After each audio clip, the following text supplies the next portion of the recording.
surrounding area. Yeah, we're not. Jim got you through all that.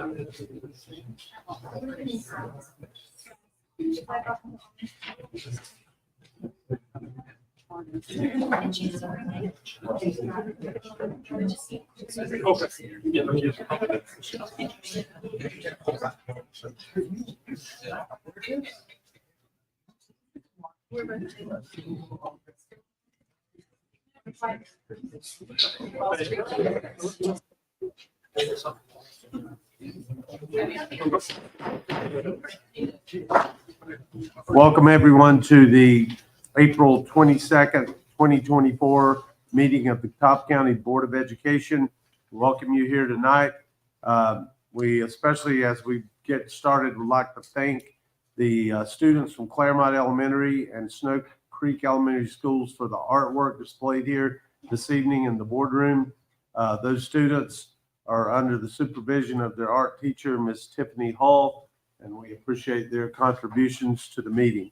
Momentarily, we will have our moment of silence, which will be followed by the presentation of colors by the Fred T. Ford High School Army JROTC, and then our pledge by Ms. Richards. So at this time, if you would please stand for a moment of silence.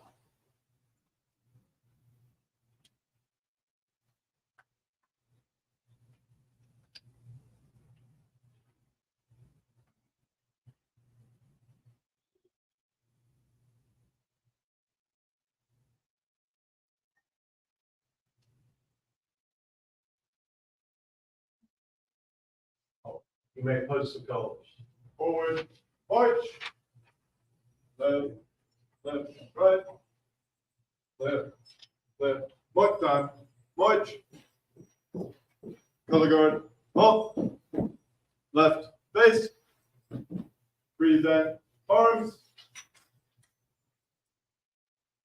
If you'll join me in the pledge, please. United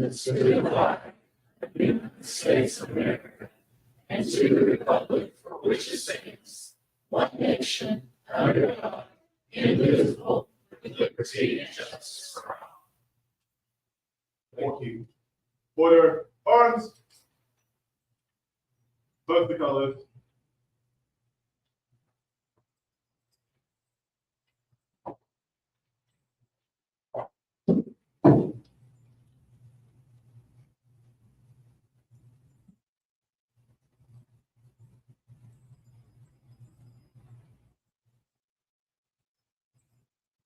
Thank you. You may be seated.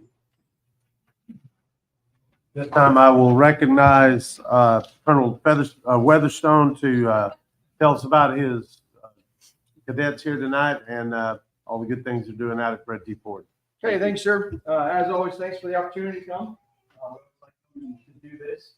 I've got 4 seniors tonight, so this will be their last Board of Education color guard event. Some of them still got a couple more colors to that, but I'm now in the season with my seniors of they are on their last and then fill in the blank. So today they had their last cadet challenge physical fitness test. I'm a little tired. Daniel went off and ran a 4x400, 4x800 today at the track meet and showed up here. So they're having a good time. So I'll start down on the far end with Giovanni Gomez Garcia. He's our Alpha Company commander. He's been with me 3 years and 3.5 semesters. Not enough Army rubbed off on him. I don't know what I've done wrong, but he'll join the United States Marine Corps this summer. Head off to Wonderful Paris Island for his summer vacation. Thanks to his Cadet Captain Ashton Purvey. She's our battalion S2 intelligence officer, also physical security officer. She got a really important job. She inventories all of my Army stuff every month. In addition to, she's our color guard coordinator, so she coordinates about 80 color guards that we do throughout the school year. Big important job. And I got to tell you, I haven't had to talk to her one time about getting those things coordinated. She's headed off to Lenore University, going to study biomedicine. Wants to go to school for a lot longer than I did, probably like 8 years or so. She's got a $63,000 scholarship. She's going to run track and triathlon up at no. Daniel Evans, he's our cadet command sergeant major, so that means he's the highest ranking enlisted cadet in the battalion. So he runs all of our promotion boards, grades all of our promotion tests for all of our different levels of promotions. He's got a pretty big job himself. He was also very instrumental in our inspection that we had this year from our folks up at Cadet Command. Had our service learning briefing where he got a perfect score on that briefing, so pretty big part of what he did in senior year. Daniel was also the drum major, so he kind of had, two big jobs this year. He's the first cadet that I've had that has earned and was awarded a 4-year Army scholarship this year. So he's going to go to Appalachian State, pretty much for free. Going to have to pay for either room and board tuition. Going to get paid $420 a month, which is pretty nice. And then at the end of those 4 years, he's going to graduate with a job guarantee and be commissioned as second cadet. Last but not least, I got Cadet First Sergeant Ryan Tal. He's Alpha Company's first sergeant, so he and Gio kind of run our first period class.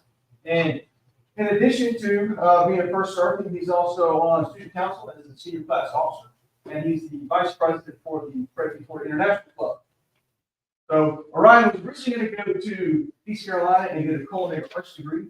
Going to kind of change his path a little bit because they don't have the culinary arts degree that he wants. So he's going to go to CBCC, pick up after that, and wants to go to Italy, learn how to make pasta because what pasta? Pasta so. Everything else to cook. He's terrible kitchen pretty well. I'm up for tonight. You'll see them again at graduation if you come out to Frederick Ford. So thanks again for the opportunity. Weatherstone, we appreciate you and the hard work that you've done in cadets. Congratulations on finishing a great career. Thank you for all of the times that you've come and represented Ford so well and the Army JROTC. Let's give them a big round.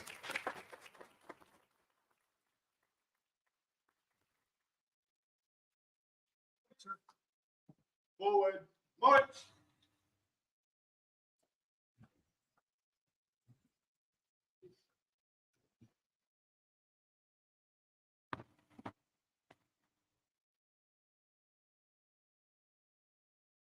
Members of the board, at this time, you have received in your packet copies of the minutes from our meetings of March 18, 2024 and March 25th, 2024, and hopefully have had a chance to review those. I will entertain motions to approve both of those meeting minutes as presented. Motion to approve as presented on both. Motion on the floor. And a second by Ms. Teague.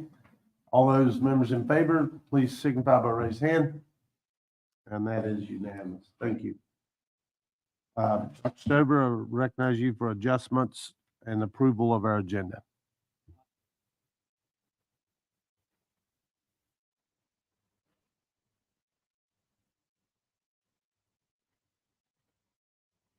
Very good. So the agenda before you is presented for approval. I'll entertain motion.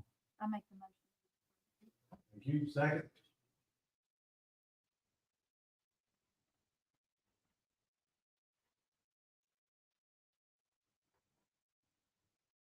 And again, that was unanimous.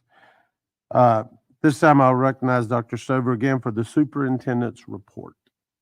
Okay, thank you, Chairman Taylor. Members of the board, we do have some wonderful employees we'd like to recognize this evening. So if you could meet me out front. If you are coming behind me, we do have some cords, so just be careful.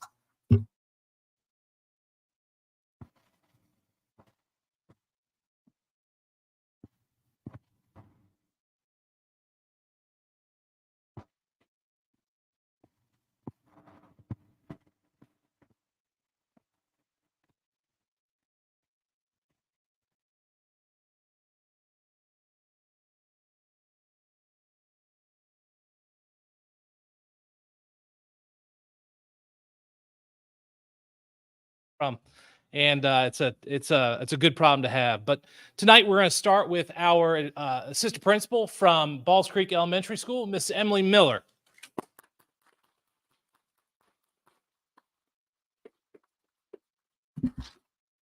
Miss Miller does so much at Balls Creek. A couple of things that stand out are just her willingness to take on all duties at Balls Creek. like most of our administrators, and just does a wonderful job with our students and staff. Just has a real talent for education and leadership. So, Ms. Miller, congratulations. We're thankful for you. Next, this is so fitting this month. We've had so many great art accolades from the Salt Block, the Paul Whitener Art Show. It's just fitting. We have so many wonderful art teachers in this county. And tonight, Ms. Taylor is going to represent the art teachers across this county, and her work with our students at Maiden just absolutely stands out. Ms. Taylor, come on up.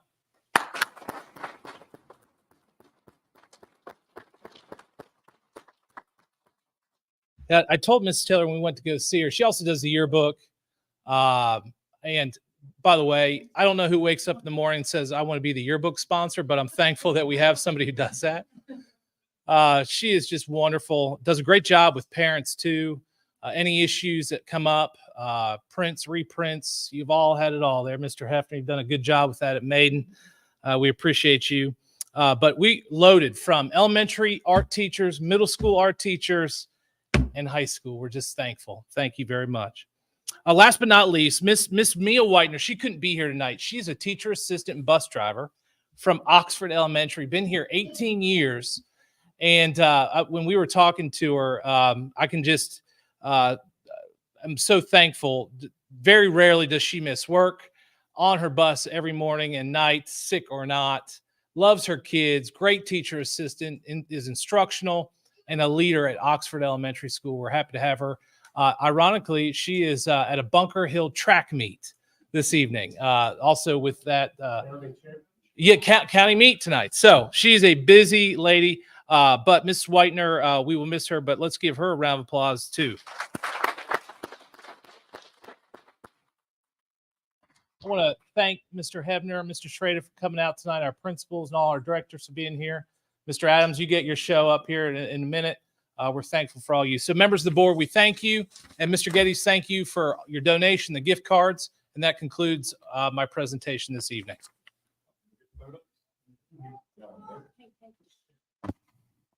Make sure you can see me. Everybody up here. Faces. Countdown 3, 2, 1, 2, 3, 5. Good. Thank you.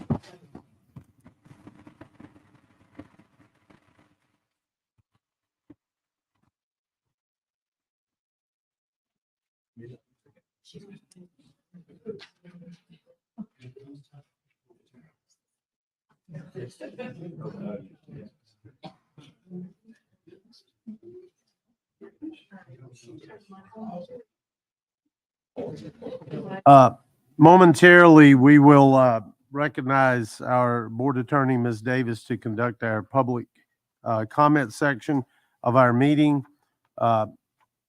Again, being public comment, the floor is open to any members of the public who have signed up. You will have 3 minutes.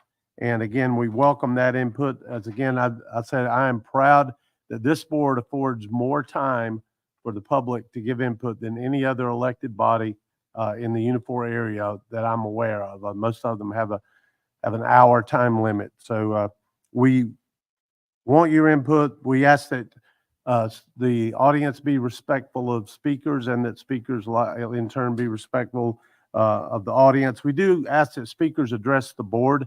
I know sometimes there is a tendency to want to turn and talk to the audience, but if you would direct your comments to us. And again, during the course of those comments, any displays of approval or disapproval, unless directed by the chair, are out of order. At this time, Ms. Davis, take it away.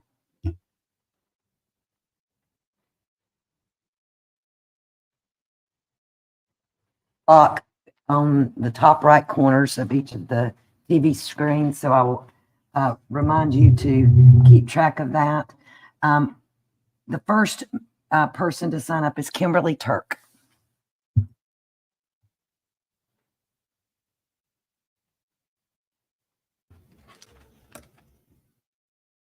Good evening. I'm here this evening to thank both the school board and the system administrators for their support of the Mechanical Minds team. They were dragging this morning when they got to school, but they had a fabulous time at both the state and the world's competition. The trip to Houston was a once-in-a-lifetime opportunity for many of these students. Ms. Miller spoke highly of the district employees who came out to help her set up the local competition. Having been at an event like this for both the students and the teachers makes a real impression, and it was very much appreciated. It is difficult to prepare financially for unexpected opportunities, something I've experienced with both Quiz Bowl and Science Olympiad. It helps club and activity advisors to know that there is help available. I hope to reach out to the Education Foundation next year for such activities. If there are other organizations out there offering help, it would be appreciated if teachers could get a list, so when we have a chance to provide opportunities with these life-changing opportunities, we know to whom to reach out. On Friday of this week, Special Olympics will be happening at Henry Fork River Park. Many of my students will be going along to help because my school has a buddy club, which pairs up our EC students with regular education students. This relationship benefits all parties, and the buddies will be going along on Friday. Friday evening, we will be at an art show at the mall. Friday is going to be an inspirational day, and I hope some of you can come out and see the joy that this day is going to create. February next year, I will be here to invite you to the Regional Middle and High School Science Olympiad competition that takes place annually at CVCC in March. I am hopeful that more Catawba County schools will begin participating in Science Olympiad over the next couple of years, and that we can reclaim our spot as a science force to be reckoned with. This year, I watched Wilkes County winning numerous awards at the state tournament a couple of weeks ago, and I missed hearing Catawba County schools being called out as a winner. Your support is vital if these life-changing opportunities are going to be offered to a wide range of Catawba County students. Thank you. Thank you. Lawrence Wiedemann. Okay, Sorry about that. no worries. Good evening. 4 to 6 weeks ago, I sent an email to Ms. Teague, and she has chosen not to respond to me directly, so I figured I would share the thread with you. Ms. Teague argued that the book 16 Minutes had content that was too racy and explicit for high school students to be allowed to read via the school system. To make her point, she proceeded to read out loud the most explicit part of the book. Now, I'm pretty certain that there were minors in the room, and since it was live streamed, she effectively read it out loud to God and country. So where I get a little confused here is that if a book is too explicit for high school students to read with parental approval, why is it okay for her to read out loud to all ages with no parental approval whatsoever? That seems like a wee bit of hypocrisy to me. Ms. Teague, if you would please explain the ethics of that to me, I'd be most grateful. And while we're at it, Ms. Teague has claimed to be a champion of parents' rights. In the same speech, she argued to ban books and take away the rights for parents to choose what books to allow or to not allow their children to read within the school system. Sorry, I got crosswise here. So she basically, in the same speech, she argued to ban books, to take away the rights of parents to choose what books to allow their children to read or not to read within the school system. I don't understand the ethics of that either. Explain it to me like I'm 5, because I feel like you're not being totally honest with me when you claim to be a parents' rights advocate. Thank you. Mr. Wiedemann. All right, I'm going to do this again. Elizabeth Beisler. You only got crushes. I'm appreciative. She did. I usually don't speak. Hi, I'm Elizabeth Beisler, and I have 2 children in the Catawba County school system. I was a child of a Catawba County school. My dad was a teacher in Catawba County schools for years and years. So I'm actually coming to speak to you because not too long ago, unfortunately, I didn't know this before now because I would definitely come to speak about it, is that I really requested teacher compensation for specific after-school activities with enrichment for our highly academic children. And I have been quite a parent volunteer. Any teacher that my kids have probably had would know that. But, of a parent who has one child going to school of science and math next year and one to UNC Chapel Hill honors program, they've been exceptional for a long time and worked hard. And so in the elementary years, I felt when I had, an educational plan for exceptional children, there were a lot of circles. I was so excited. I was like, okay, let's check those off and see what my kids can have the opportunity to be part of. And unfortunately, a lot of those are not available in Catawba County schools. And the reason I'm coming to you is because recently I've discovered that teachers don't get any kind of compensation for those after school activities. Now, they do get some comp time when they work at a game. However, a child that I want to have a science Olympiad, actually is my specific, I didn't even talk to Dr. Trick about that, but that's my actual example. My child in 4th and 5th grade, first place in every single competition that she participated in, and then did not have the opportunity in 6th and 7th grade because that teacher left and I was the parent that was there all the time, every single time they practiced, but because I couldn't get a teacher to support that, take part in that, my child didn't get to participate in 6th and 7th grade. And that's really unfortunate. If I would have known that, very likely it's because, well, in their contract, it doesn't have that they have to participate in these things. They're not getting any comp time. They're not even getting education credits.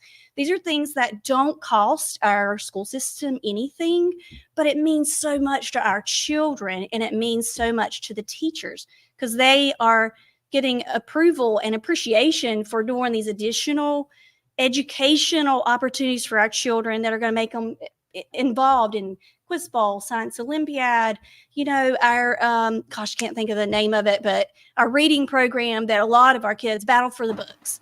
So many of our additional opportunities that teachers would be more able and supportive, they should be with their families if they're not getting comp time or educational time or financial compensation. So that's what I'm here to do, is ask you to consider that. Thank you.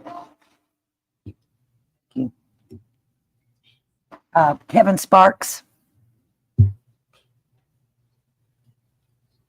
My name is Kevin Sparks, and I have to apologize. I'm in the habit of providing a written text of my remarks. I have failed on that today for a personal reason. I got started brushing a horse at 3 o'clock, and I don't know if y'all have ever brushed a horse, but I swear it's a narcotic. And before I knew it, it was 4:30, and the horse was looking like burnished walnut. And I was out of time and had to rush to get home and get dinner and get over here. So I apologize for that. I wanted to comment on a couple of things, and I'm speaking in part from ignorance because I don't know exactly what will be discussed in the agenda item on public comments. So I'm not sure if I'm shooting in the dark here. There are other schools that are in other school boards entertaining the notion of restricting who may speak at such a meeting. And I want to speak against such a notion. I hope it doesn't surprise anyone here that I am a fanatic for the First Amendment. I think democracy is built upon free exchange of even the most difficult ideas. And it's critical that we encourage that and set an example for our students and for our children and for the entire community, that we come to a place where we speak with respect, even when we disagree, that we entertain difficult ideas with an open mind. That's all I have to say about that. The next thing I want to talk about, not to shift gears too much, and I'm sorry if I didn't capture this in my note there, is Leandro. The first governing principle of this board is to provide students with an opportunity for a sound, basic education. Is anyone proud of that? Does anyone feel like that should be in a vision statement for the school? I'm sorry, but I think we should go all the way back to Governor Jim Hunt, who advocated a school system that was the envy of the world. Why do we not aim for that? Why are we trying for sound basic. We should be having discussions about what is holding us back from excellence and what shall we do about those barriers that we can work on together. I simply couldn't be more sincere in this. And I hope you know that I'm available for absolutely anyone who wants to discuss ideas. I have devoted a part of my life to the notion of excellence in education in Catawba County. And I intend to be unrelenting in my devotion to that. And I hope you'll join me in discussion on how we might reach for that. Ad astra per aspera. Thank you. Charlie Shepherd.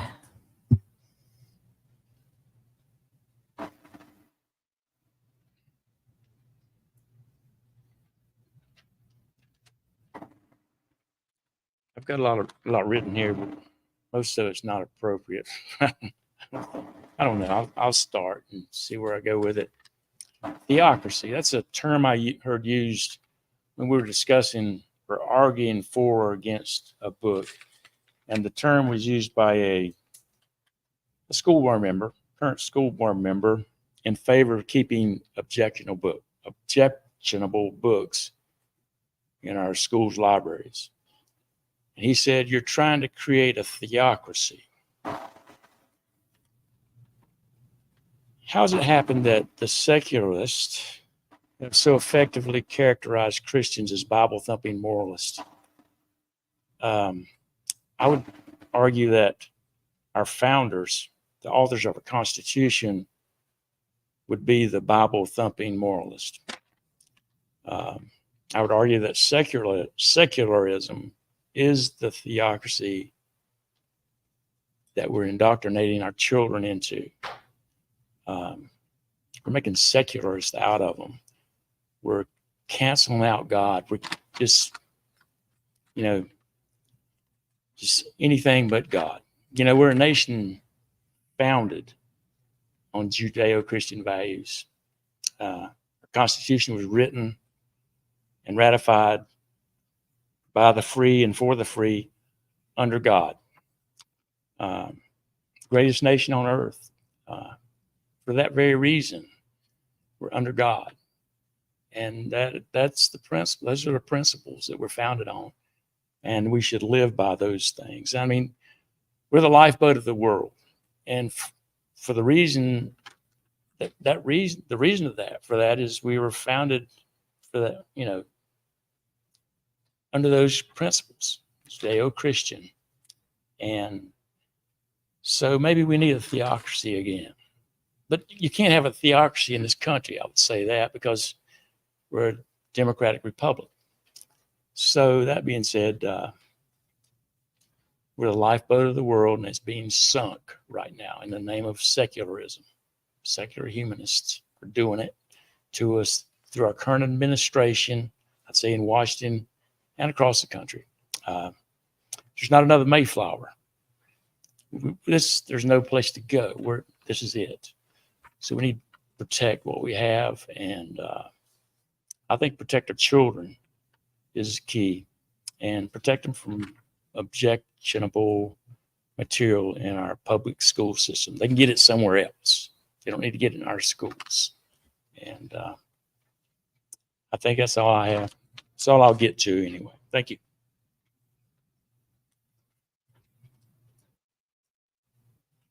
Clayton Mollis.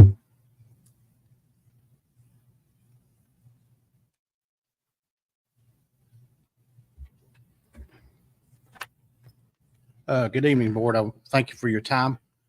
And to be on a positive note to start off with, the skills team from Challenger will be in Greensboro this week for competition, and one of our daughters will be there, and very proud of her in the category that she'll be representing. And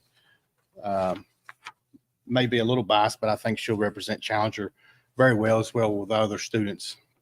And they're to be commended for their hard work, as well as the staff, the dedication they give the students. What I want to talk about again tonight, and I have many times, is leadership. The North Carolina State budget 2024-25, nearly 60% of the budget is allocated for education. That's roughly about 17.9 billion. Almost 12 billion this year is allocated for the K-12 education. And it's easy to talk, and we see many people across the state, not just in Catawba County, but other leaders that, to me, don't communicate well the investments that we need to make in education.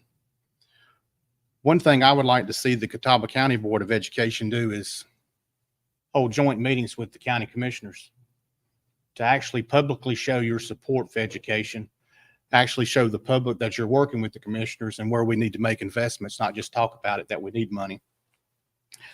Also, I would like to see the board hold joint meetings with our state leaders, whether it be inviting the governor or our local state legislator and Senate leaders for a breakfast meeting to actually show them where we need to make investments in our schools. And with nearly 60% of the budget, there's many of those that will claim that we need more money, we need more money. Money's not always the solution to every problem. I think it's how those dollars are allocated. And we have to understand, with the record rise of inflation, record rise of fuel costs, that many people don't understand the complexities of the local budget here for Catawba County, whether it be how do we pay for buses, fuels, cafeterias, a federal funded area, that many of those things are hard to tackle, and where do we find the funding? But I think the board needs to make a commitment to look at things different and to work hard and to communicate in a respectful manner to the legislators, and we may be able to get more funding. But we need to do a better job of communicating with all our stakeholders, where it's private sector or at the state level, that we take education in this county and in this state important, very importantly, and that we will aim to make public education great and not just settle for okay, that we should aim to be the best that we can be. And that's something I think that the board should look at and should take very seriously. And I thank you for your time. Mr. Chairman, that concludes the public comment section of the board meeting. Thank you, Ms. Davis. And again, we thank those members of the public who took the time to address the board, and we appreciate your input. And even though we do not respond directly, rest assured it is being heard. And as we deliberate and make decisions, the input from you is very valuable. This time, I'll recognize Dr. Stover for consent items. Thank you, Chairman Taylor. Members of the board, in front of you, we do have our consent items this evening, and we are requesting approval of such. Thank you, Dr. Stover. And board members, you received copies of the consent item documents in the electronic file, and you have them also in hard copy. So at this time, I will entertain a motion to approve the consent items as presented.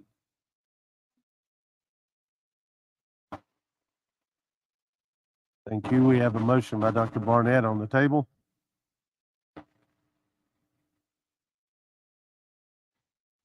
And second by Mr. Sigmund. Any discussion? Hearing none. All those in favor of approval of the consent items signify by raising your hand. And that is unanimous. Thank you. This time we'll move to our unfinished business section of the agenda. Recognize Mr. Moore for construction update.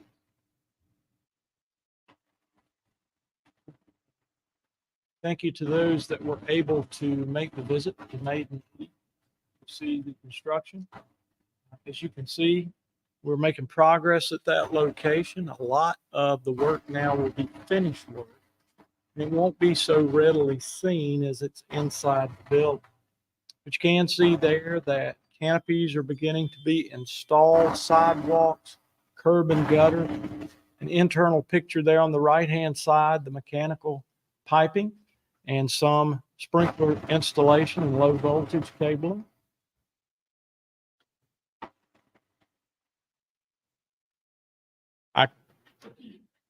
Either way, thank you, Marty. Canopy installation at the rear of the kitchen there on the left-hand page. Again, a sidewalk being installed.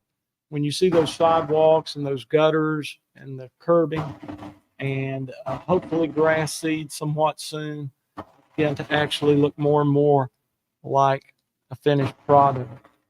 You can see there on the left-hand side, gutters being installed and the media center bulkhead framing. So a lot of work is internal now. We're making a lot of progress. We have a construction meeting this Wednesday. And again, we feel good about the timeline for beginning school in that building in the fall.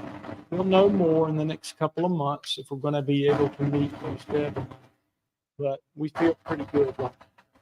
I'll be happy to answer any questions anyone may have. Good, that it's a good day. It is quite a bit. Yes, indeed. Question?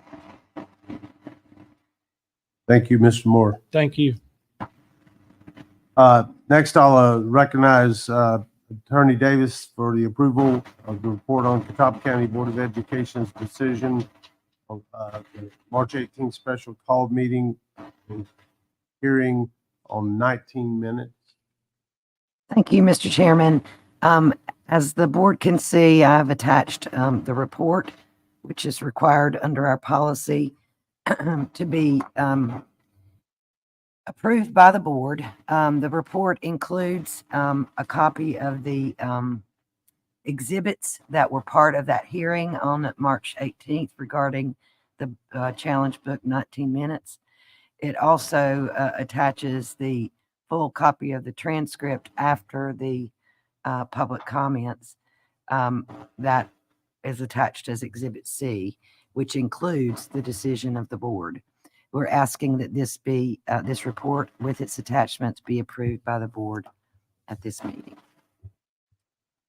You have heard the presentation by Ms. Davis. Is there a motion to approve the report as presented? Motion to approve the report as presented here tonight. Thank you, Mr. Abernathy. And second. I second. Any questions or comments?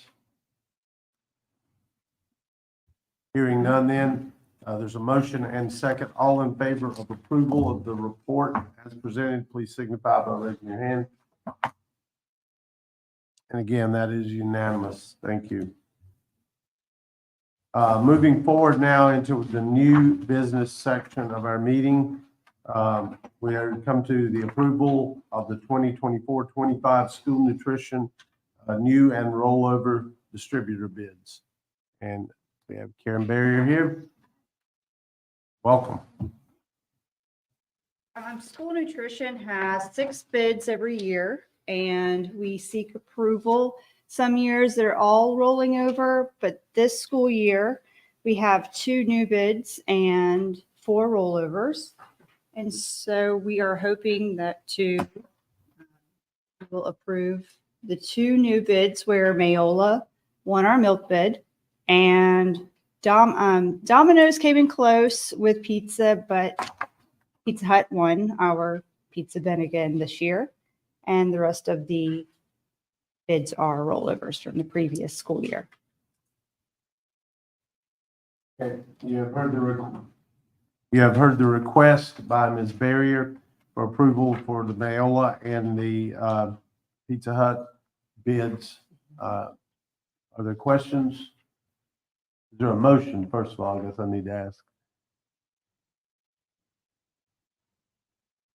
Mr. Chairman, I make the motion that we accept these requests for rollover and new bids for school nutrition. Thank you, Dr. Barnett. I have a motion on the floor. Is there a second? I second. Second by Mr. Sigmund. Any discussion on the bids as presented?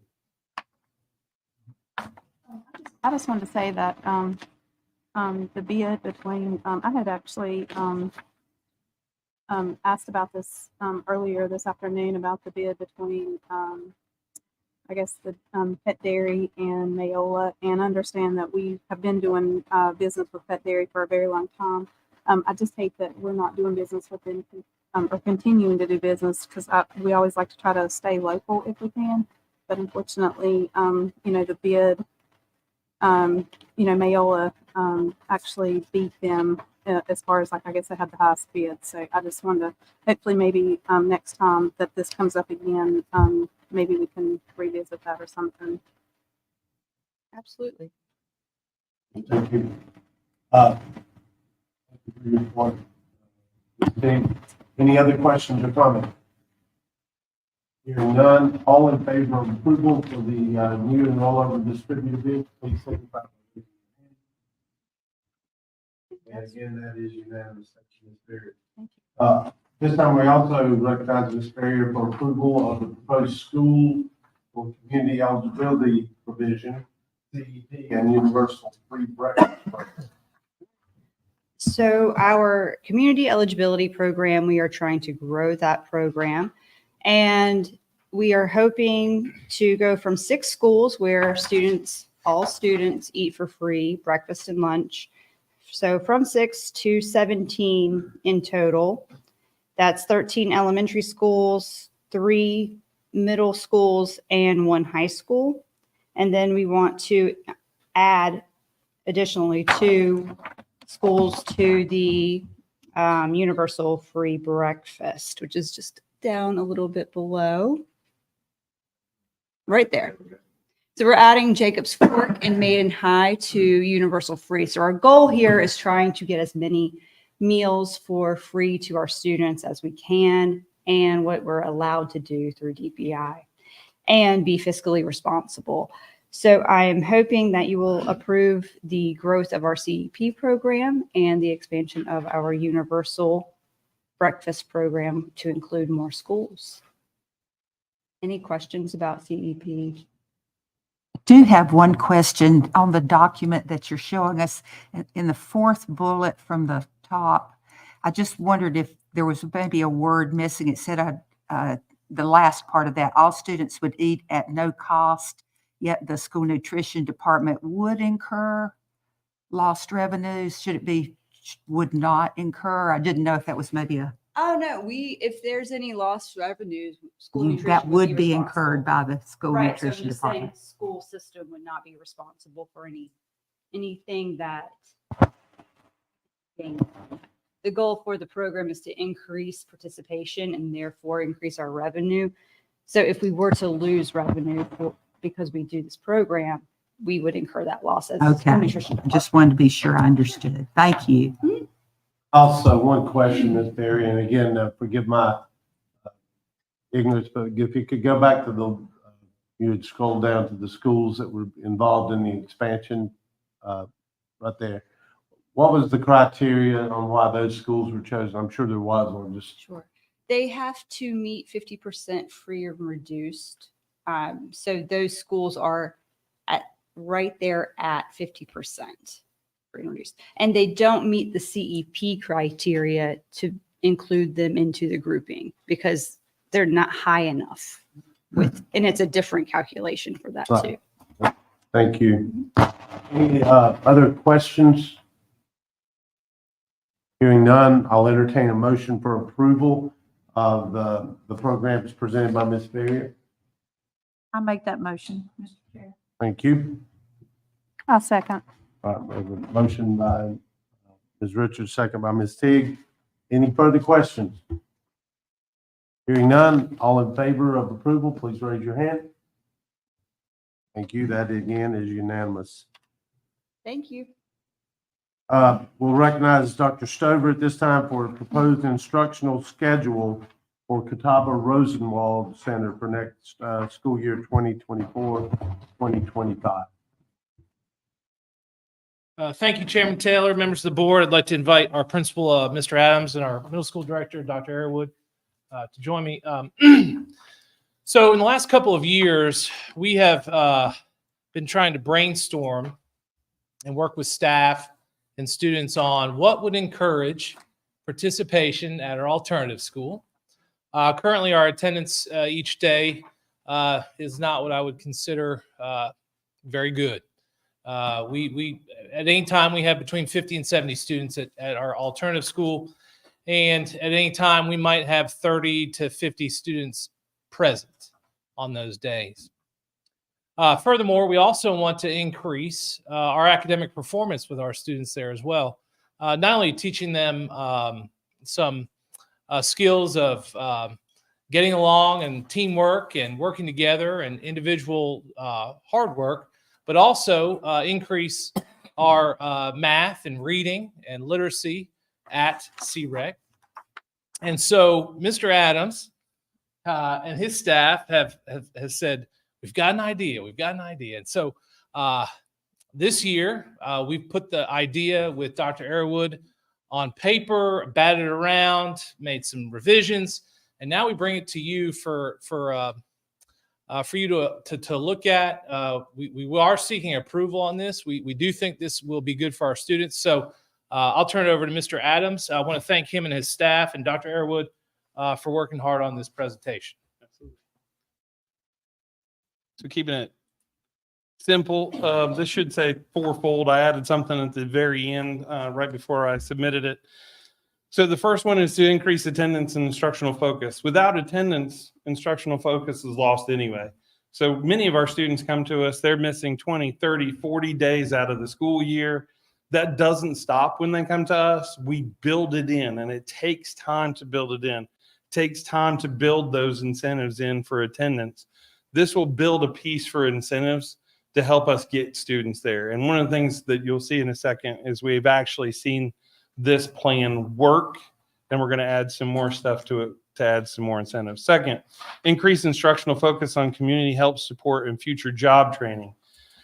Everybody knows without a focus on where you're going, then the journey doesn't really matter. If you have no end point, right, you're just floundering.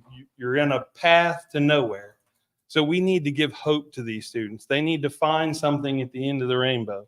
There's got to be something there. We always talk about a certificate. We always talk about a diploma. For a lot of my kids, that diploma is not there. They can't see it. Their families don't have it. They don't see it. It's not a part of their future. What is a part of their future and what they know is a part of their future is a family and a job, right? So building those ideas into what education was built for, which is to give them a future, right? We're trying to look in that direction. Third, decrease behaviors through intervention training for staff, but also including those incentives for student participation. So building something in that they want to be a part of, but also building more training in for the staff so that they can help students who are in crisis or in trauma or in need. And then the last one I threw in there, I thought that was important. This has actually been in our school improvement plan for some time. It's A109, and we'll talk about that in a second, what that stands for in IndaStar. So increased instructional focus. We saw during the 2021 school year, we went to a 4-day plan. Dr. Stover asked me if we thought we could do something different than what everybody else did coming out of COVID. The rest of the schools, if you remember, they did 2 days and then 1 day, 3 days online instructionally during the COVID comeback year. We didn't. We had a small enough group of students at 51 and a small enough staff that we decided that we could keep everybody separated and go to a 4-day school week. It worked marvelous. It gave teachers time to plan, gave teachers time to meet about students and do professional development. This would also increase PD, which would include working with instructional coaches. So we work closely with our instructional coaches, which is a fabulous plan across Catawba County. Thank you for that. Increased planning would also include the opportunity to meet with student needs with our TAs. So that's one of our biggest needs. A third of my staff is TAs. They're on the buses though, because we have bus drivers and bus monitors. So most of our TAs or teacher's assistants are on the buses in the morning for 2 hours and on the buses in the afternoon for 2 hours. So they don't get to participate in professional development except for during work days. So this would give us more of an opportunity to work with them, build them into the instructional focus of the classroom. And that's something we're working with Dr. Arrowood, is building those pieces back in for them.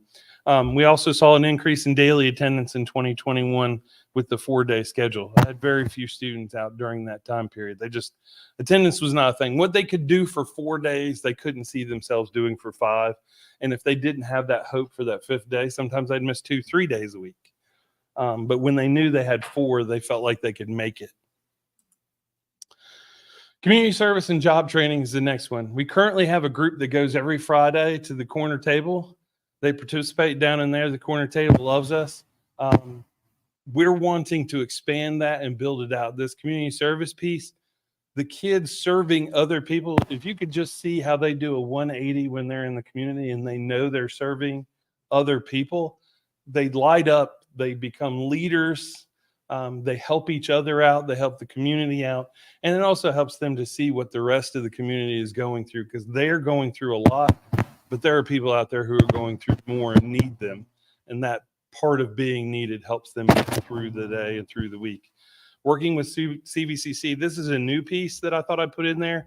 I'm working currently with Ron Carson at CVCC in their Juvenile Community Restart Program. It focuses on graduation, but if they're not going to make it on to graduation, it then focuses on what does a GED look like? What does your future look like without graduation? And they plug them into CVCC classes like welding, construction, HVAC. So as we begin to think about the possible future of CREC, I wanted to make sure that I built in that community involvement with CVCC. We already have quite a few kids going there, but we need more, because we go back to that hope. They need something to hope for after graduation, which is a profession, which is a family, which is a life beyond high school education. Last one is field trips to job sites. Different employers in the community for discussions about what they do. Currently, we have an owner of a construction company here in Catawba County who's willing to come in, take his time on those every other Friday to speak with our students about what construction looks like, and then take them to construction sites to show them what a true construction worker does, not what they think they do, but what they do, and how he can plug them in after graduation in an internship type program to build them up to being the kind of employee that he needs, which is great because that means they may have a job right after graduation. Decreased behavior. In the year 2021, I saw 12 referrals for OSS, so out of school suspension. That's how many I wrote in the entire year. The last 3 months of that year, I was all by myself. My assistant principal had some heart issues and had to take some time off. So it's not like he wrote the majority of them. I didn't write any. So once again, we go back to the 4-day week where we had all students present 4 days a week, which is what we're proposing. And I wrote 12 for the entire year. At the time that I wrote this, I had written 59 out of school suspensions. My assistant principal, 65, and we're leading with 70 students. We're leading the number in out of school suspensions for the entire county. That's got to stop, right? I know we have the alternative school, but I want to get that number down. Those kids got to be in school. If it's not attendance, then it's OSS. Either way, they got to be in school or they're not learning, right? So we plan to do more PD on behavior plans, incentives. So we also have probably the highest per capita number of behavior plans. If you're not familiar with Exceptional Children's Program, if they're in Exceptional Children's or EC for behaviors, they often have a behavior intervention plan. We have 33 students currently who are EC, and out of those 33 students, 25 of them have behavior plans. That means that almost every teacher on campus has to know 4 to 5 page behavior plan on almost every single kid going. So it is something that's extremely hard to keep up with in a normal stance. We need time to work on that to help them with their behaviors, because that is a plan to help them get better at what they're doing, not just to feed into their behaviors, but to actually work on them. We're also able to use those PD days to visit other schools. So that's another thing that my staff has asked for. They want to see other teachers doing it. When you're the only teacher in a school, so my English teacher is the only English teacher I have, the math teacher is the only math teacher, they can't go out and actually collaborate with peers in the school because nobody else does what they do. They want to go out and have the opportunity to collaborate with their peers in the other schools and bring back ideas to CREC to help make it a better school. And then A109 is the school expects students to participate in activities to develop skills outside of the classroom, service learning, clubs, athletics, enrichment and opportunities, and internships. This is actually one of the goals that's built in to Industar for school improvement plans. I didn't make this up. This is the goal. And my staff chose this last year. They wanted to make sure that our kids had this opportunity. And we started doing service learning last year. We've increased it this year. And as of right now, every other Friday in the plan, which if you guys don't have, I believe you do have a paper copy of the actual plan. If you don't, I'll give you one. I brought some. Yep, I see Mr. Settlemeyer has it up right there. So every other Friday right now, we have a compressed academic schedule in the morning where they do all 4 periods in the morning. At lunchtime, they go to mentor groups. That's where they do the durable skills training, their technology training.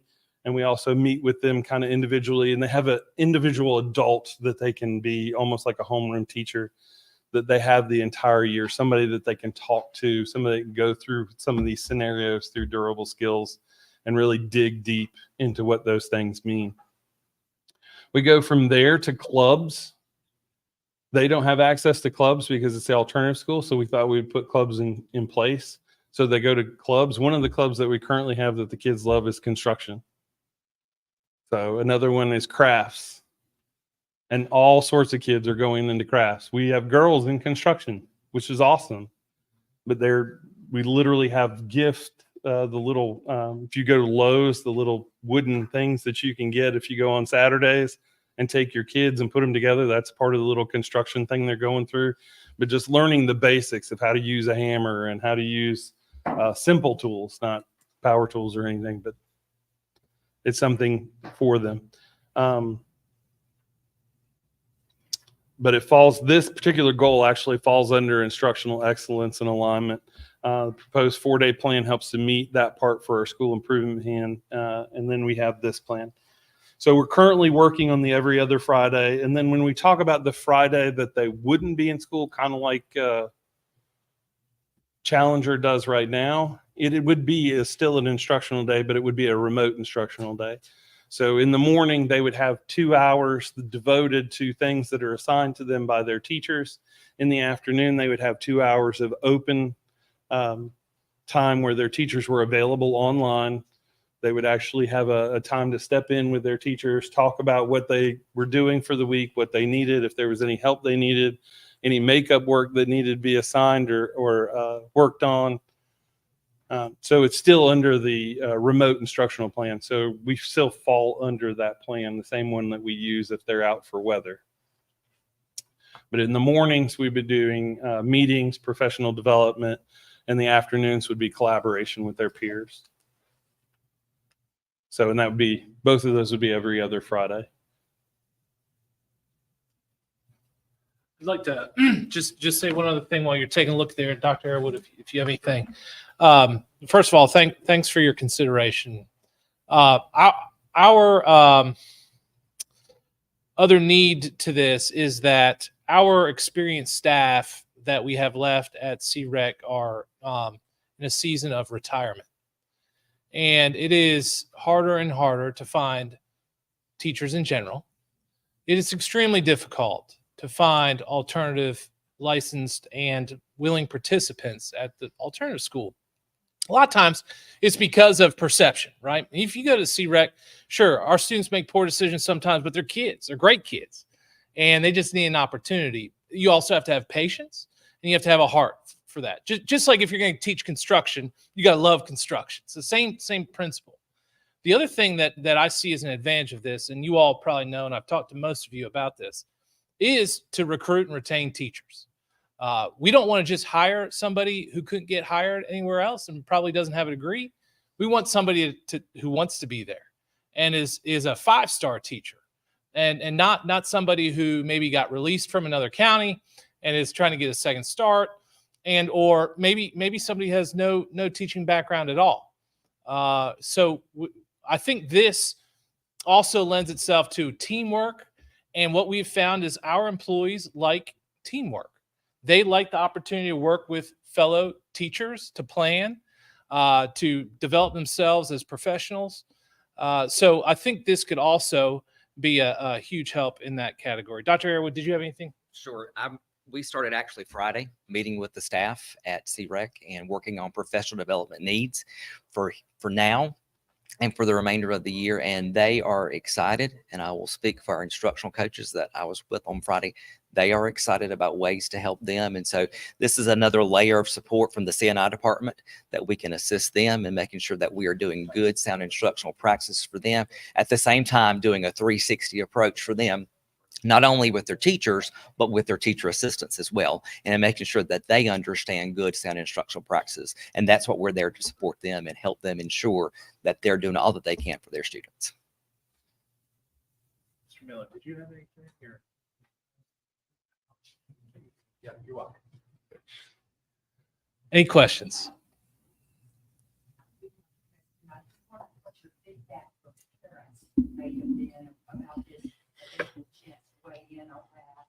I realize most people are high schoolers, but that alternate Friday off, I just wondered about parents, how they receive that. So we do have a parent on the board, so our BLT, and the BLT was the one who created it, and she is all for it.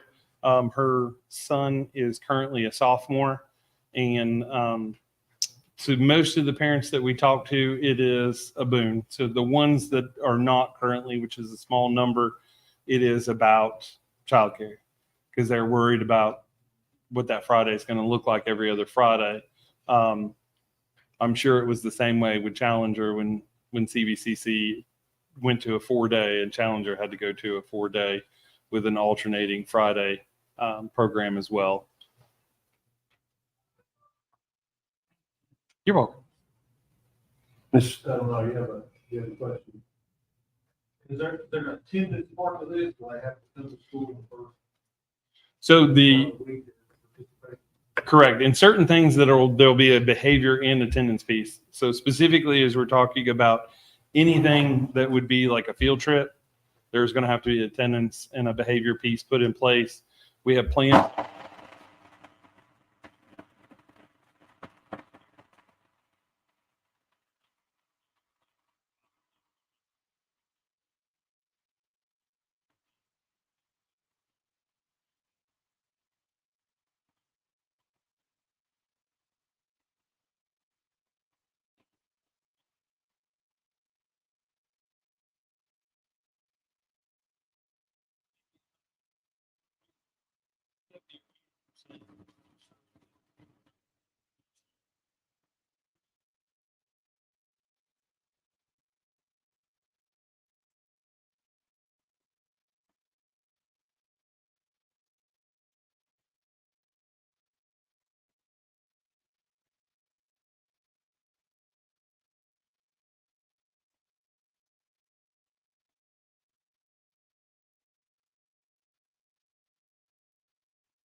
So what would you like to see your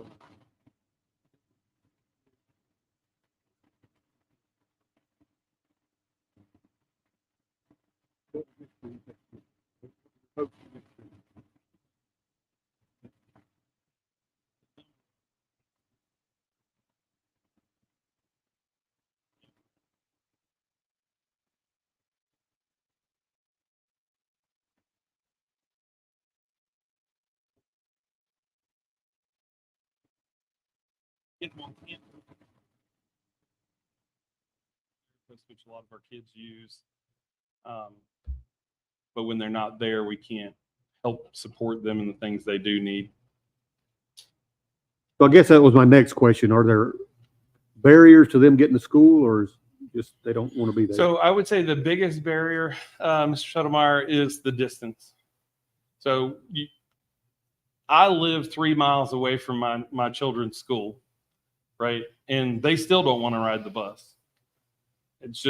it's a part of what kids do nowadays. They don't, if they have to, but they don't want to ride the bus. We're asking a lot of these students that go all the way out to Cat Square, Vail, all the way over to Denver to be on a bus for 2 hours one way twice a day. And that has a lot to do with it as well. It's that 4 hours on the bus every day. And they just wake up and say, So if we can build an incentive, so I'll tell you how the sophomore this year tell me, he said, I came in on the second Friday thinking it was going to be this fantastic Friday and found out it was only every other Friday. And he's like, I thought I wasn't coming back on any Fridays. So, well, that's not the way we want to work. I'd rather work out a schedule with you. You can figure out, don't skip all Fridays. Just come on, let's work somewhere. Let's start somewhere. Let's do something. But, yeah, that was I think the timing of this also is good with the move of the CREC program to the old CVCC campus property. It's centrally located. Kind of creates a new program. Having worked with students, probably a lot of people. This is the population. I also like keep working in the college students, community service, community ministry,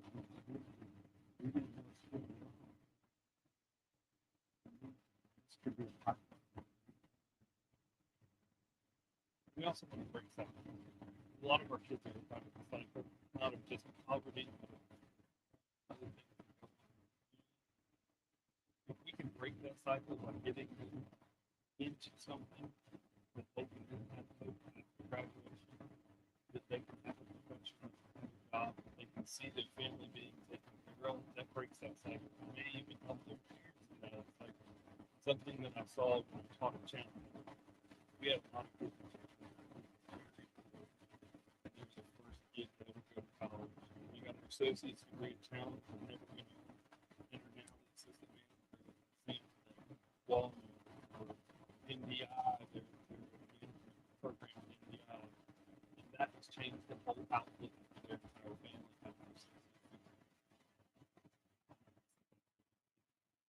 I worked with a gentleman one time, who said a lot of those kids don't know what.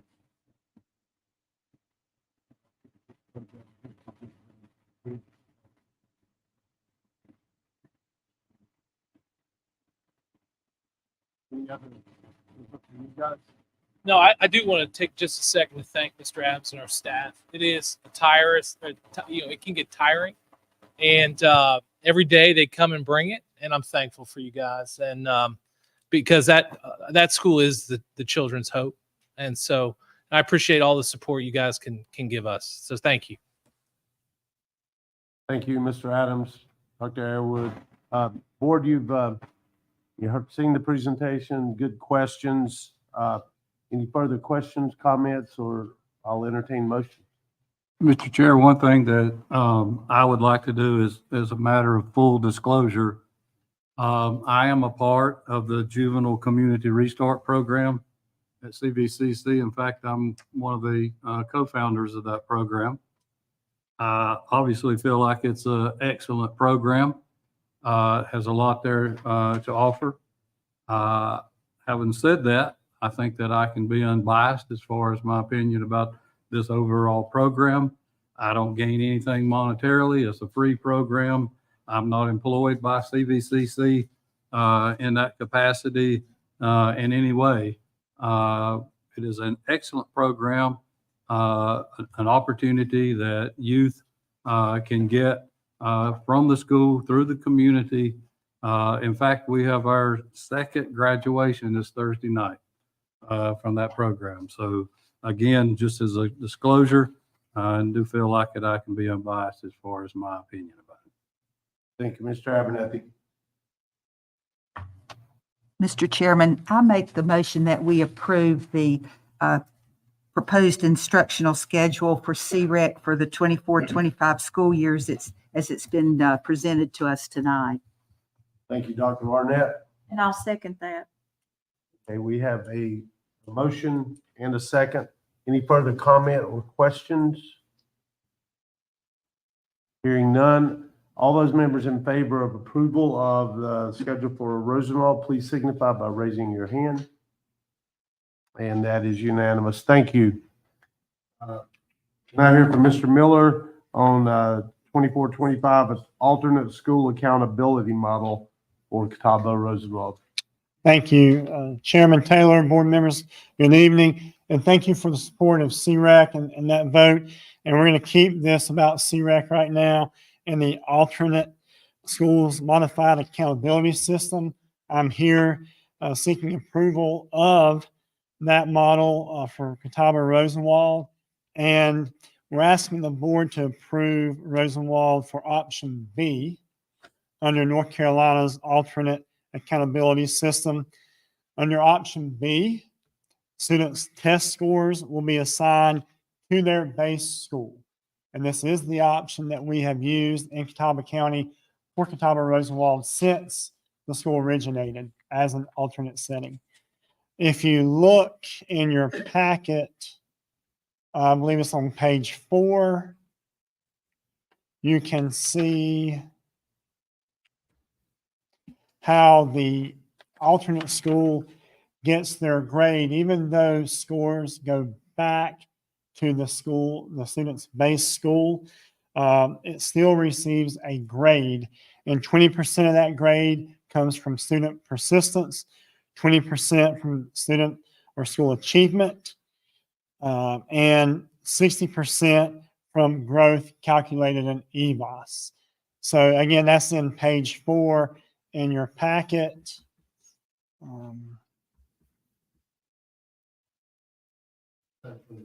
Yep. Okay.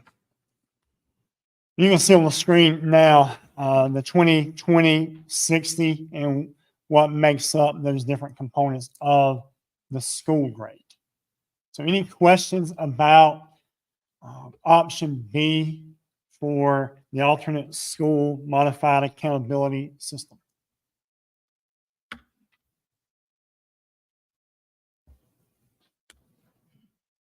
Thank you, Mr. Miller. Yes, sir. Hearing no questions, are there entertain a motion to approve that model for Rosenwald for the coming year? Mr. Chairman, I make the motion that we approve the alternate school accountability model for CREC for 24-25 as Mr. Miller's presented it to us. Thank you, Dr. Barnett. I'll second. And we have a second on this too. Further questions or discussion? Hearing none, all those in favor of the accountability model for Rosenwald for 24-25, please signify by raising your hand. Again, unanimous vote. Thank you, Mr. Miller. Thank you guys for the work out there with Rosenwald. Mr. Moore is going to give us information on approval of student transfer dates and the process for Catawba County School. Thank you, Chairman Taylor. Members of the board, in your packet, you have this one document discussing the board policy for school admission, enrollment, and assignment. Section G states that the period of time must be established.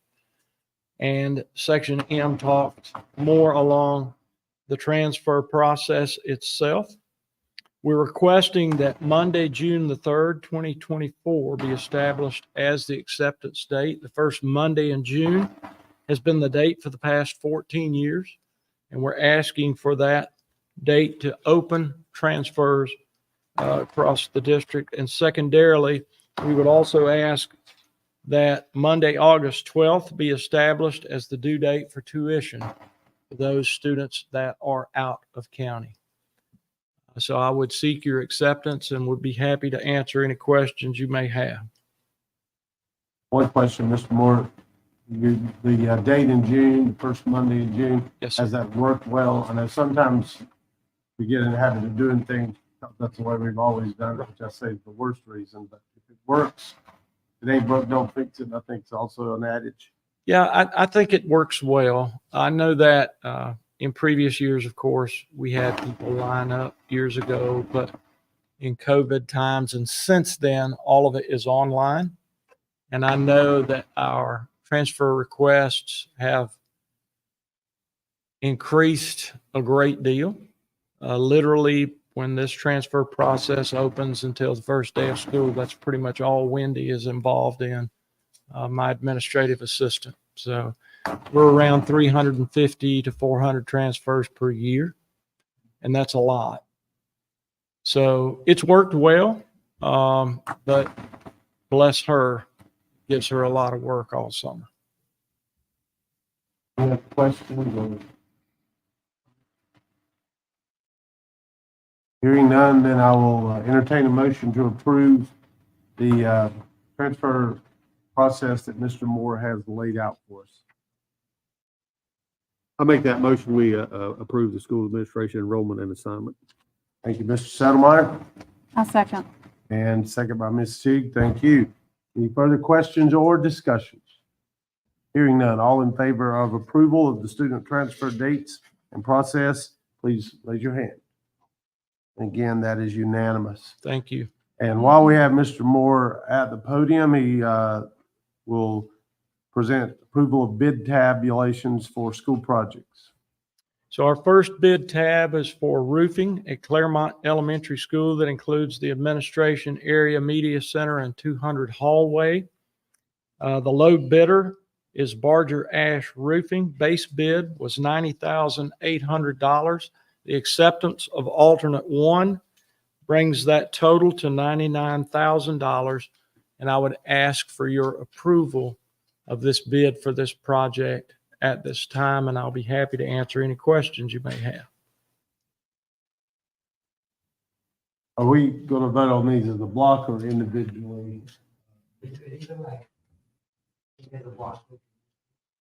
Well, you present them, Mr. Moore, and then we Sure. will ferret out any that we might have issues with. Absolutely. The second project is Cheryl's Ford's Elementary School gym and dressing rooms, another re-roofing project. We recommend approval of MBA Roofing's base bid of $82,114, alternate number 1, alternate number 2, and alternate number 3, which brings the total to $87,914. Again, that's for the gym and dressing room at Cheryl's Ford Elementary School.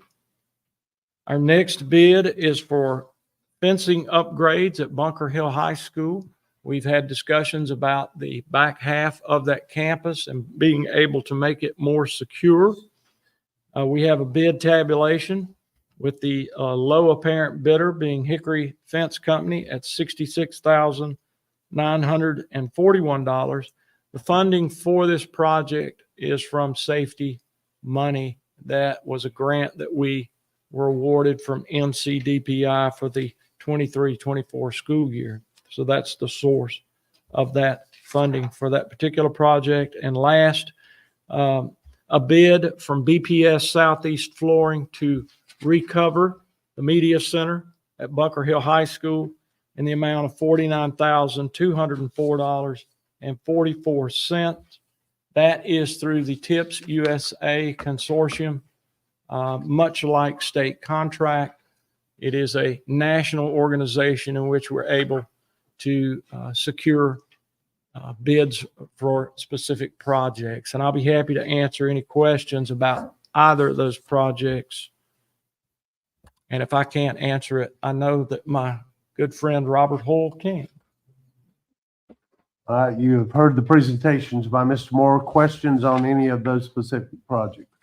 I have a question, Mr. Yes, Moore. ma'am. Have we used these companies that are the low bidders? Have we had any experience with them? The only question, we've used BPS before. Yeah. So we have used all of these companies and been very pleased with their performance.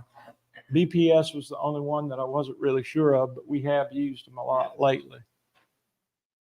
And a lot of it's tied to scheduling and being able to take a project on in the time. You know, when we try to get things done in the summer, other people may be busy. So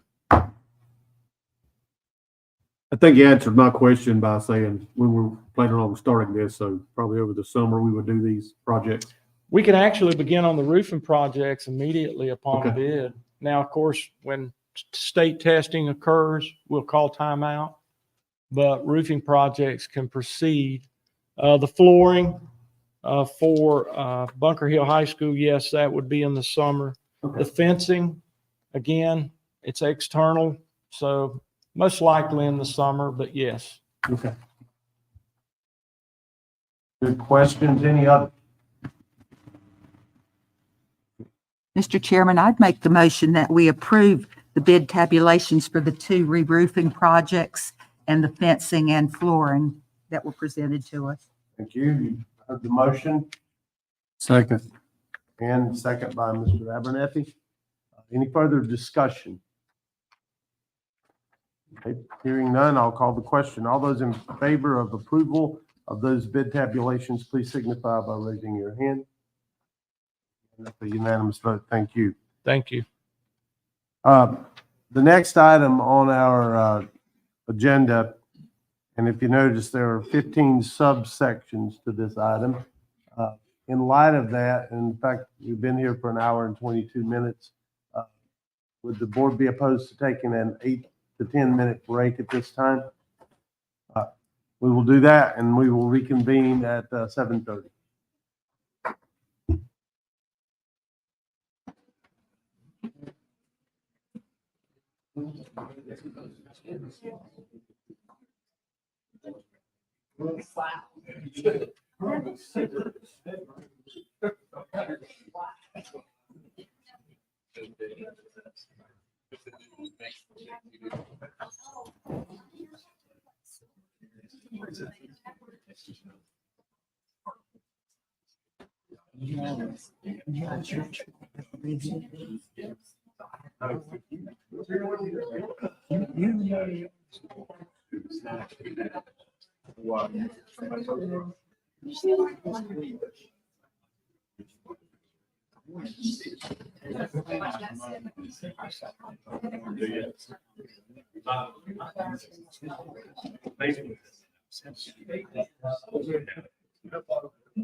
We again thank you for board for returning in a timely fashion.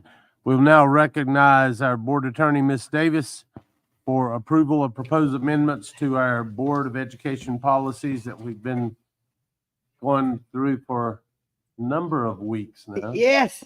So the first matter is comprehensive health education program. A lot of these only have minor changes, and somehow I'm scrolling. I don't mean to. Oh, that's you doing it. That's you doing it. Okay. The significance of this one is really to align in the second paragraph of A and then the first paragraph of B. That's aligning with Parents' Bill of Rights. As you know, we were required to make certain changes prior to January 1st. Those are the policies we had to change. There are lots of policies that touched. And so you're going to see some coming up that just, we're just aligning what was outlined in Parents' Bill of Rights. So there also is an addition to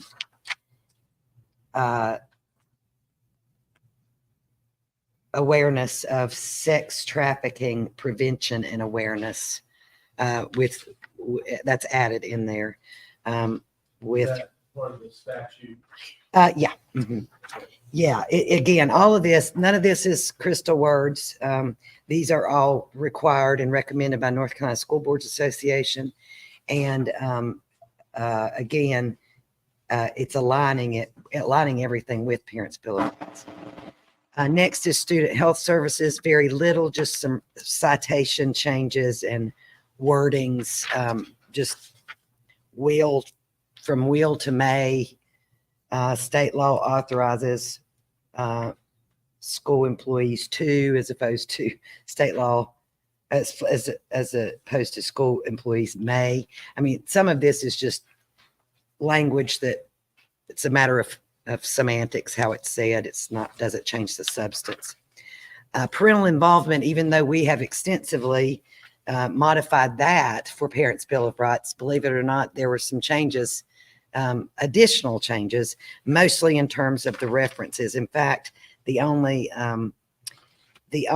additional reference that was substantive was on page 4, which incidentally references opportunities for parents to learn about rigorous academic programs that may be available for their child, such as academically and or intellectually gifted programming. So that was something that they're circling back to include, which I know we had a community member speak about tonight. In addition, the only other matter of substance, or two other matters of substance, is page 6, subparagraph P, adding in that if the school and or the school system is identified by the State Board of Education as low performing, notifications pursuant to statute must be sent. On page 7, subparagraph 4D, just a clarification that parents do not have the right to opt out of short duration academic, career, personal, or social guidance and counseling and crisis intervention that is needed to maintain order, discipline, and productive learning environment, or student-initiated individual or group counseling targeted at students' specific concerns or needs, and or counseling if child abuse or neglect is suspected. Just on paragraph 8, adding in students' access to school system technological resources, including including the internet, as we've already put it in our technical acceptable use and internet safety policy, but they're trying to touch all policies that touch each other. It looks like some large changes in the prohibition against retaliation.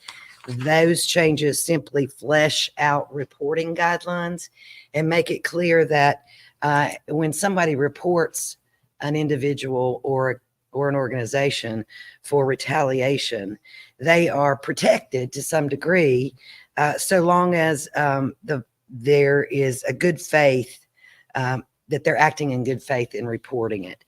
And it also outlines the requirements, again, fleshes it out. It was already in there, but it just makes it more robust. The requirements of the board in investigating any allegation of retaliation.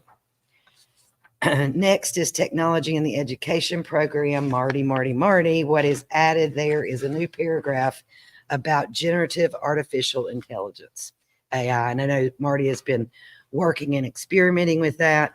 And basically it's an encouragement for the board to use generative AI and have the employees use it with the schools.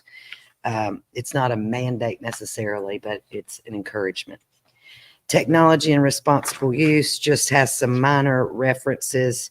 Again, on page 5, subparagraph G, under use agreements, it adds in a reference to applicable AI guidelines, artificial intelligence guidelines. Graduation requirements. Again, this aligns with the State Department of Education.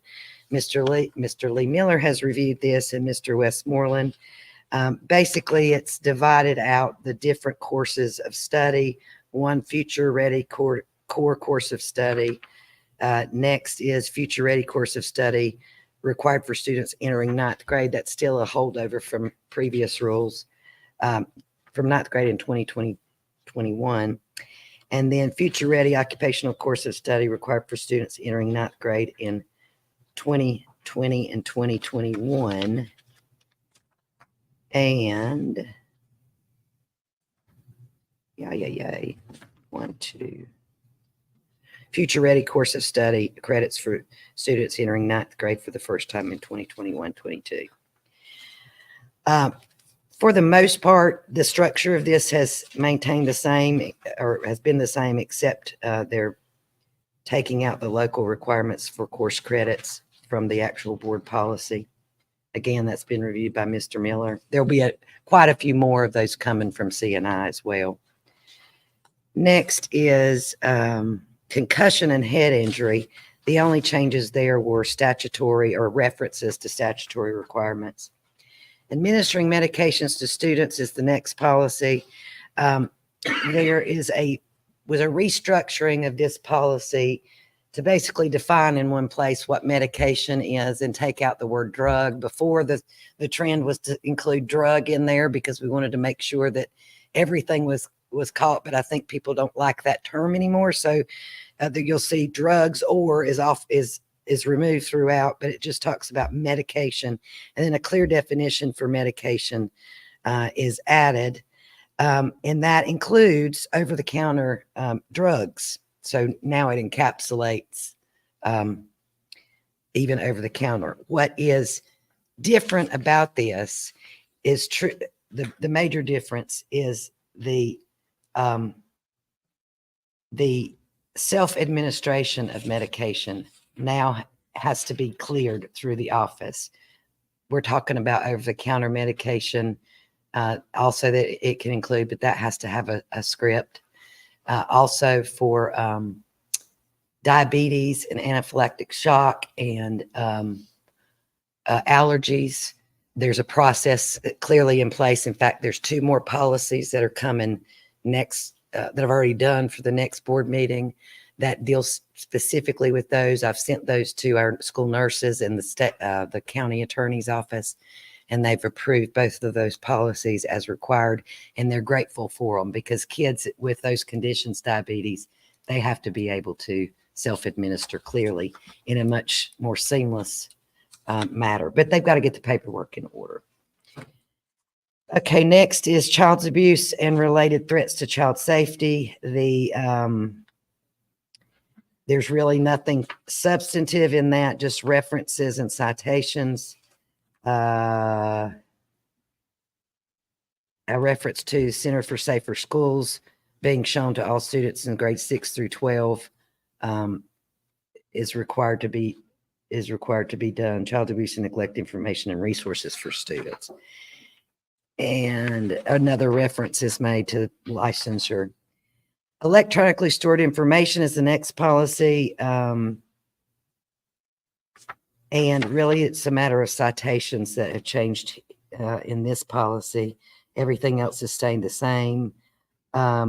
Just an added sentence, of school business related electronically stored information and or received by an employee, sent or received by an employee using a personal technology device or account is subject to this policy.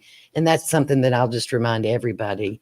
If you are conducting school business and you're a school employee or a board member, then it doesn't matter what device you're conducting it on. It is subject to discovery. And so it's just important that everybody understand that. So even this actually drills that home, that particular policy. Licensure, again, just a strict update from the state. Reporting misconduct has been fleshed out, and information about service members and their spouses relocating to North Carolina, which we don't have a lot of in this area. Well, we have some, but reporting misconduct, the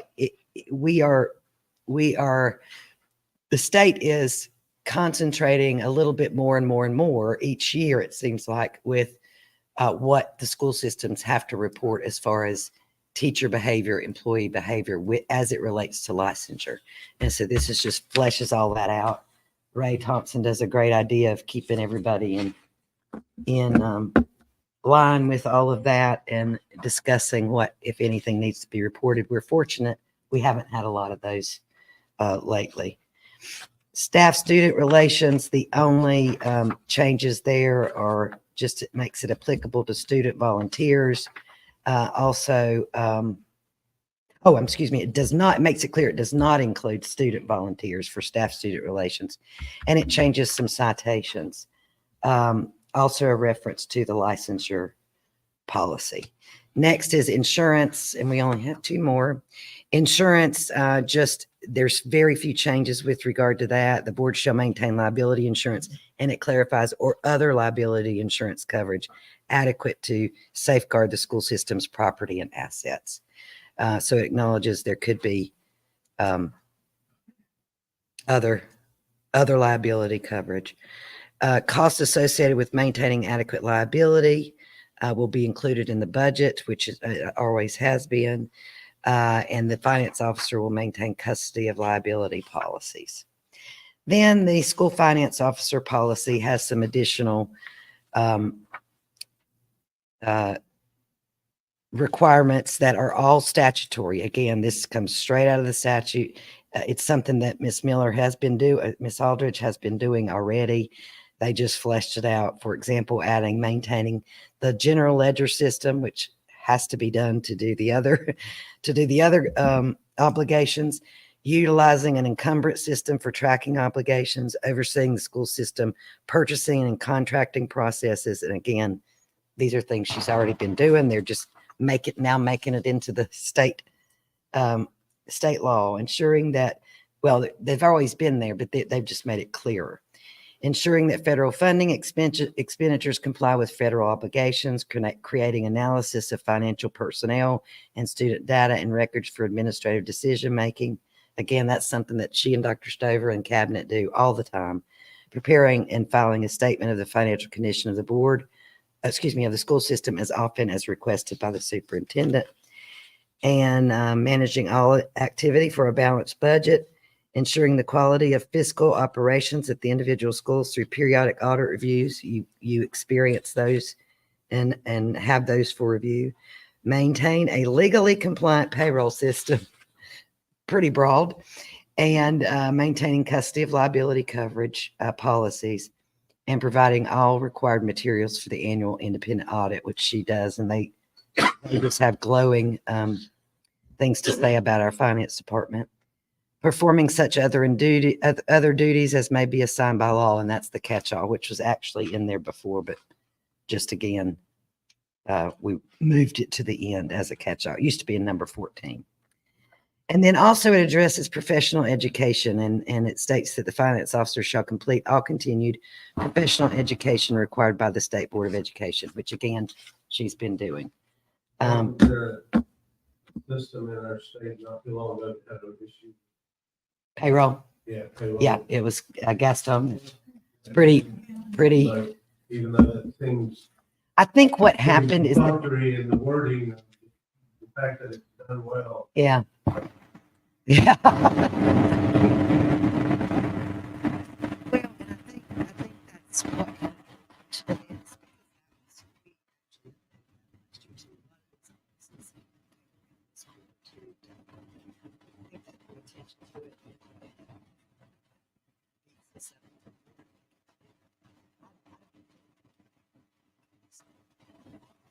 Any questions on those policies or the changes?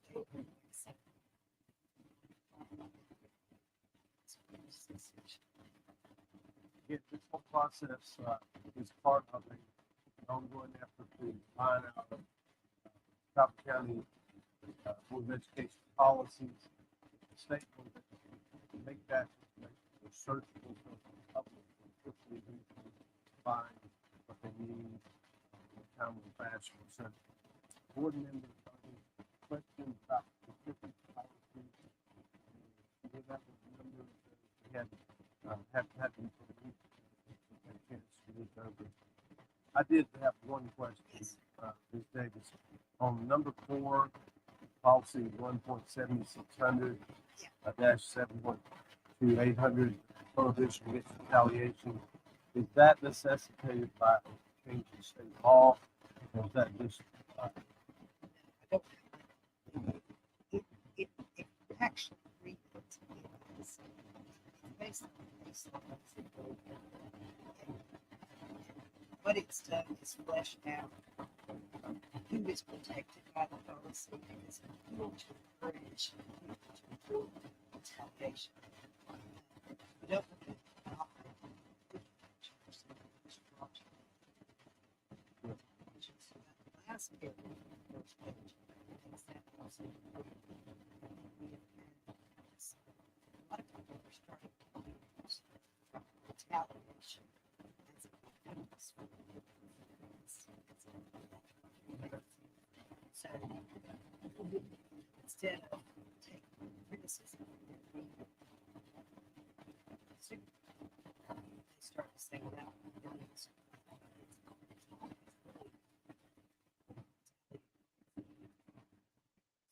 to expand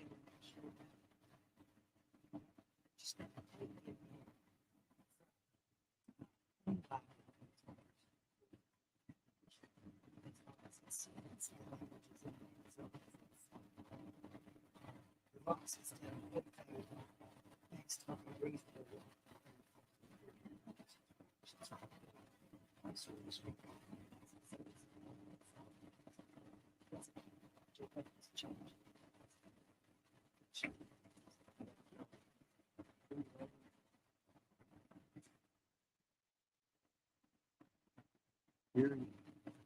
Hearing none, I will entertain the motion.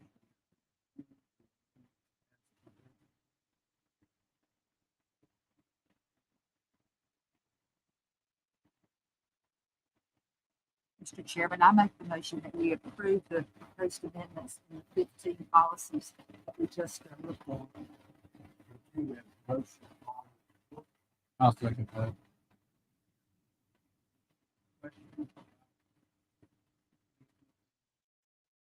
All in favor of approval of these policy changes signify by raising your hand. And that vote is unanimous. Thank you. The final item on our open session agenda is a discussion regarding public comments at board meetings. And this is one late last year, I think in December of 2023, we had put a policy in place essentially disallowing someone from making public comment as a proxy for another person. And in one of the book challenges that we had, that was called into question. And quite frankly, that being so new, I was a little bit ambiguous about how that went. So when you're ambiguous on anything involving legal matters, you ask an attorney.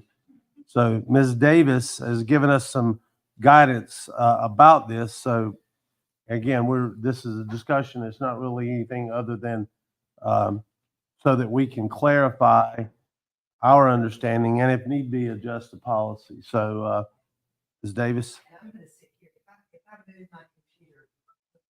Sorry, if I move my computer, it died. I can't unplug it. So I'm going to read from this. The pertinent part of the policy that was cited, and I'm going to read specifically, it's out of context, but I can read it in context, is that an individual cannot speak on another individual's behalf.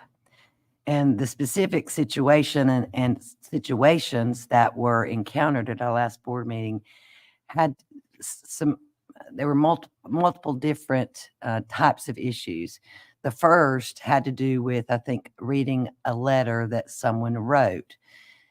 And it's my understanding, I could be wrong, but that letter was written in response to an inquiry from a member of our public. And then that person wanted to read the letter.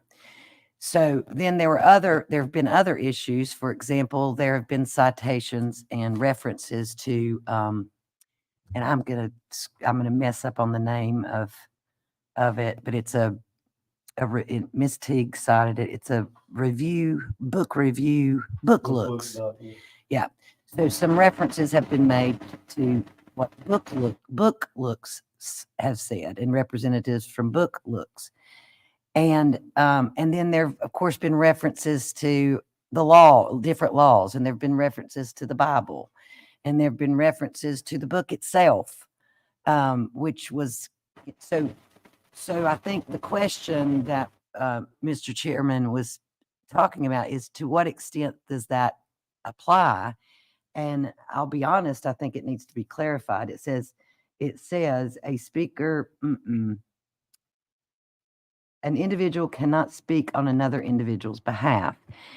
And in thinking about that, I don't think that the board intended that you can't refer to another piece of work, another item of work. I think it's clear that, in fact, we have in the past at these public comments allowed members of the public to refer to all kinds of works, whether it's been, photographs even. They've referred to photographs. They referred to actually written documents. So one of the things that in trying to get at what the board, I think, intended, and again, this is up to you. You don't have to modify the policy.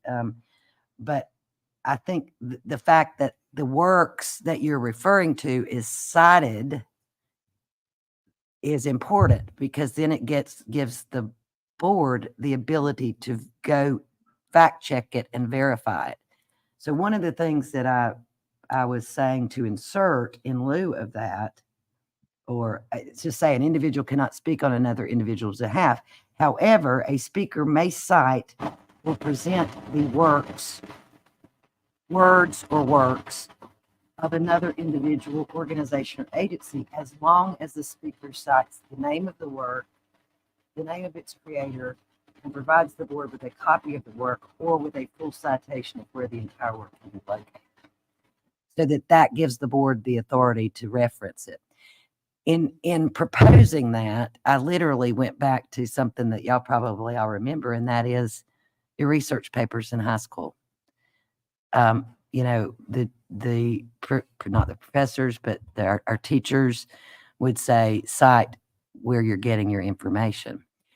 And basically that would limit someone from just throwing out any kind of statement on behalf of somebody else. And for example, if you are citing something from the Bible, everybody knows where to find a Holy Bible. And if they say Genesis 1:1, then you're able to go check that. We've had another incident, I think, where Dr. Barnett had a question about information in a book challenge that was a Google based on a Google's request. And I think asking for that request and what it was and what the results were and what the citation was is legitimate for the board.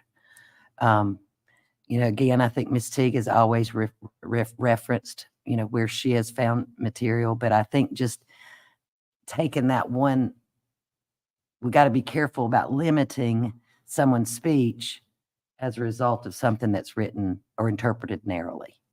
That's where I am. So as I looked at the policy, after Mr. Settlemeyer brought it to the attention, I think the intent of the policy, and correct me if I'm, let's say that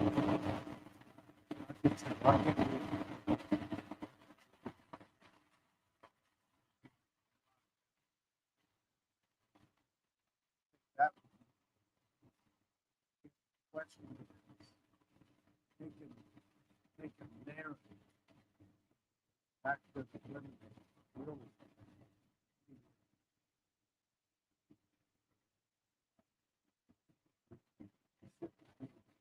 Because we could argue.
Well,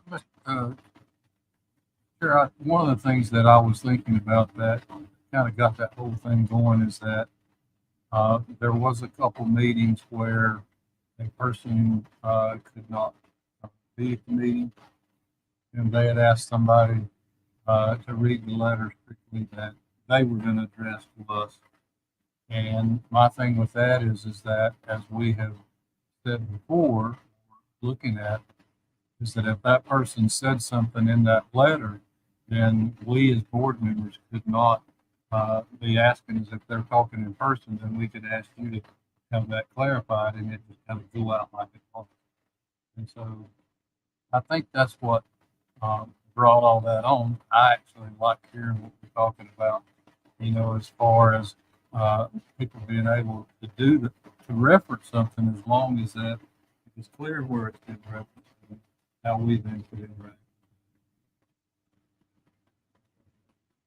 Mr. Chairman, I believe that the issues brought up tonight show that we probably need some clarification. And I wonder, I tried to jot down some of the language that our attorney used that might clarify that in current policy. I wonder if we might ask her, Ms. Davis, to bring back to us that insertion so that we can look at it and make some decisions.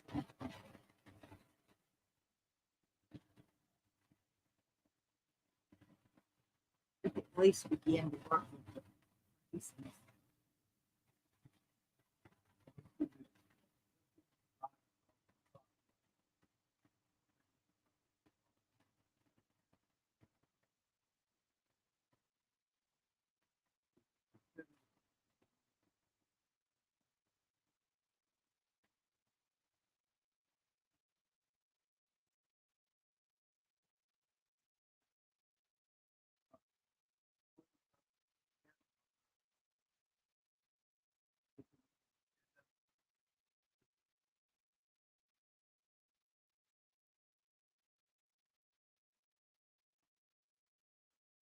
This time I'll entertain a motion.